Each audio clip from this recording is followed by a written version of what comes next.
കിണർ കുഴിച്ച് വിപ്ലവം സൃഷ്ടിച്ച പാലക്കാട് പൂക്കോട്ടുകാവ് പഞ്ചായത്തിലെ തൊഴിലുറപ്പ് തൊഴിലാളികൾ കൂലി കിട്ടാതെ ദുരിതത്തിൽ 4 മാസത്തിലേറെയായി കൂലി കിട്ടാത്തതിനെ തുടർന്ന് 300ഓളം സ്ത്രീ തൊഴിലാളികളാണ് കടുത്ത പ്രതിസന്ധിയിലായത്.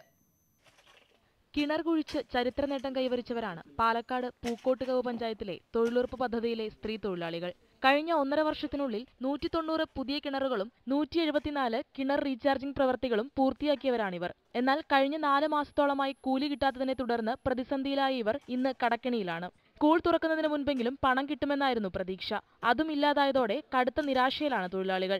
63 ലക്ഷം രൂപയാണ് പൂക്കോട്ടുകാവിലെ തൊഴിലാളികൾക്ക് നൽകേണ്ട കുടിശ്ശിക. 6 മാസത്തിലധികമായി ഞങ്ങൾക്ക് പൈസ കിട്ടാറില്ല. പൈസ കിട്ടാത്ത ബുദ്ധിമുട്ടുകളുണ്ട്. ഈ പണി മാത്രമേ ഉള്ളത്. ഈ പണിക്ക് പോയിട്ട് വേണം കുടുംബം കഴിയാൻ. പഞ്ചായത്തിൽ പറഞ്ഞാൽ അവരെല്ലാം ശരിയാക്കി കൊടുത്തിട്ടുണ്ട്, കിട്ടും പറയും.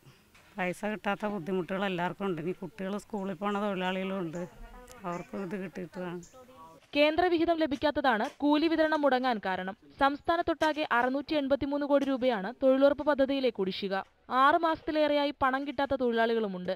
പണി പൂർത്തീകരിച്ച് 14 ദിവസത്തിനകം കൂലി കൊടുക്കണമെന്നാണ് തൊഴിലുറപ്പ് പദ്ധതിയിലെ വ്യവസ്ഥ. ഇല്ലെങ്കിൽ പലിശ സഹിതം കൂലി നൽകണം. എന്നാൽ പലിശ പോയിട്ട് കൂലിയെങ്കിലും കിട്ടിയാൽ മതിയെന്നാണ് തൊഴിലുറപ്പ് തൊഴിലാളികളുടെ പ്രാർത്ഥന. ന്യൂസ് 18 പാലക്കാട്.